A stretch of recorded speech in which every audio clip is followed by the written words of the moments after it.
अगर आप बाबा साहब भीमराव अंबेडकर को दिल से मानते हैं तो ही ये वीडियो देखिएगा, अन्यथा पूरा वीडियो मत देखिएगा। नमस्कार, मैं मृत्युंजय प्रजापति। एक कहानी है भारत के सबसे महान व्यक्ति जिसने हमें संविधान दिया, हम सबको जीने का अधिकार दिया, और उन्हीं का जीवन बचपन में एक एक बूंद पानी के लिए तरसा। आइए जानते हैं उस महान हस्ती के बारे में। समय है 14 अप्रैल 1891 में मध्य प्रदेश के एक साधारण से परिवार में बाबा साहब भीमराव अंबेडकर का जन्म होता है। बाबा साहब बचपन से ही पढ़ने में रुचि रखते हैं। उसके बाद पिताजी उनके अपने ही गांव के एक प्राथमिक विद्यालय में एडमिशन उनका करवाते हैं। लेकिन इस कहना बहुत आसान है कि एडमिशन हो जाता है, कोई भी पढ़ लेता। अब के ज़माने में कोई दिक्कत, लेकिन उस समय 100 साल पहले चले जाइए, मतलब देख के रूह कांप जाएगी अगर वो चीज़ें रियल में घटित हो तो। आसान नहीं था कि एडमिशन लेके दलित समाज से आते हुए एक लड़का को एडमिशन लेना, पढ़ाई करना, वहाँ के लोगों के साथ मिलना बहुत ही मुश्किल होता था।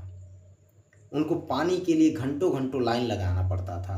एक गिलास पानी पीने के लिए उनको कुओं के पास खड़े होना पड़ता था। सारे बच्चे पी के पानी चले जाते थे, तब जाके कोई व्यक्ति आता था, कोई चपरासी आता था, उनको दूर से ही एक गिलास पानी देता था। वो भी दूर से अजरी में पीना पड़ता था। हम आप हर व्यवस्था मिलने के बाद भी, बाबा साहब को जानने के बाद भी, उनकी चीज़ों को समझने के बाद भी हम और आप नहीं पढ़ पा रहे हैं। उनकी घटनाएं, उनकी ज़िंदगी में ऐसी ऐसी चीज़ें घटित हुई जो अगर हम और आप नॉर्मल लोग रहे तो बिल्कुल वो चीज़ें नहीं कर पाएगा। लेकिन इतनी महान तपस्वी, महान हस्ती, जिन्होंने पढ़ाई की सारी हदें पार कर दी,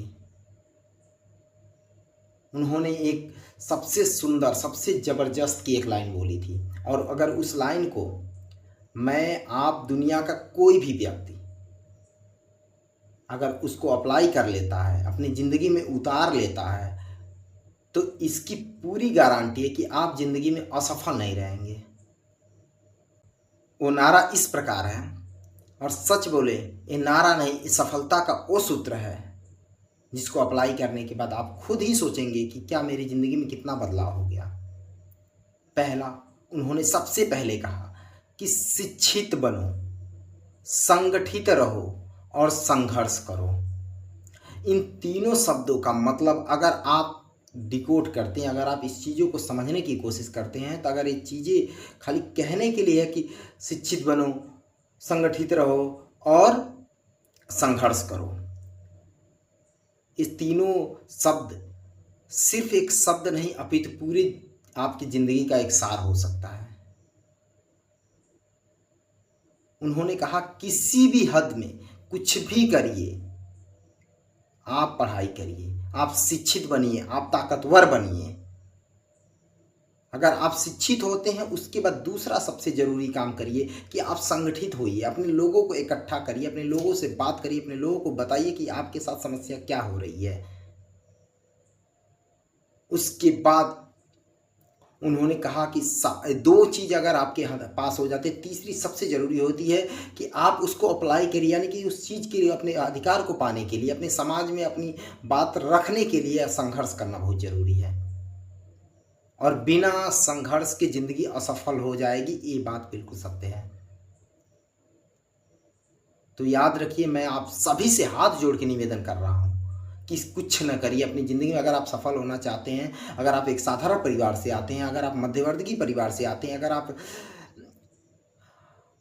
अनुसूचित परिवार से आते हैं,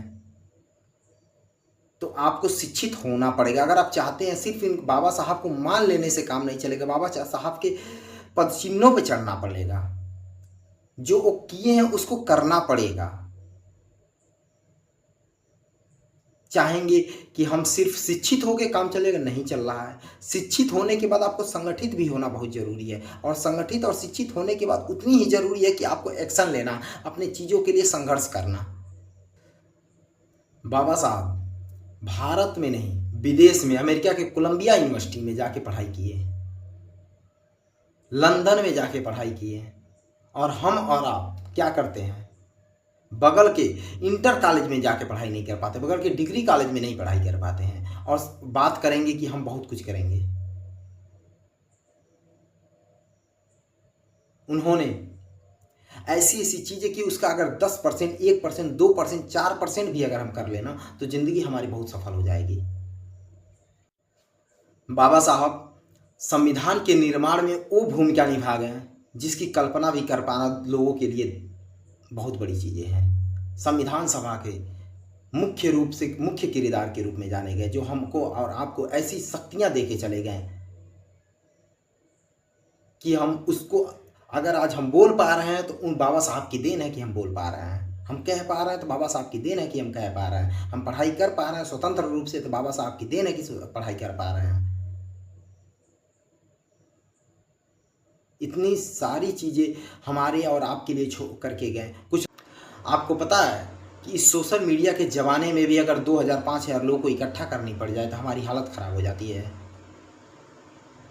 करना मुश्किल हो जाता है। 10 दिन का 20 दिन का महीना समय लग जाता है, 10, 20, 50 लोग लगते हैं उसको करने के लिए। लेकिन बाबा साहब ने वो शक्ति थे, बाबा साहब के पास वो क्षमता थी, बाबा साहब के पास वो व्यवस्था थी कि बाबा साहब ने 14 अक्टूबर 1900, याद रखना डेट है, 14 अक्टूबर 1956 में नागपुर में लाखों लोगों के साथ, 14 अक्टूबर 1956 में लाखों लोगों के साथ उन्होंने बौद्ध धर्म से प्रेरित होकर, गौतम बुद्ध से प्रेरित होकर बौद्ध धर्म को अपनाया था। जरा अंदाज़ा लगाइए, इस बात का अंदाज़ा लगाइए कि लाखों लोगों को इकट्ठा कर पाना कितनी बड़ी चीज़ होती है।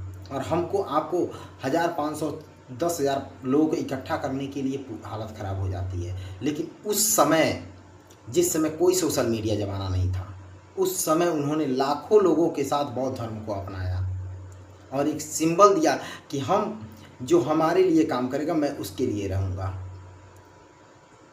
और बौद्ध धर्म अपनाने के कुछ ही महीनों बाद 6 दिसंबर 1956 में ही बाबा साहब भीमराव अंबेडकर की मृत्यु हो जाती है। और बौद्ध धर्म में इसको महापरिनिर्वाण बोला जाता है। और बाबा साहब को दशकों बीतने के बाद, मरणोपरांत इनको भारत रत्न पुरस्कार से भी सम्मानित किया जाता है।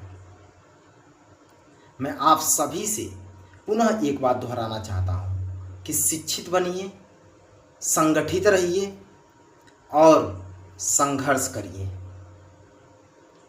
इसी के साथ मैं आप सभी से निवेदन करता हूँ कि आप कुछ भी करिए, पढ़ाई करिए। जय हिंद, जय भारत।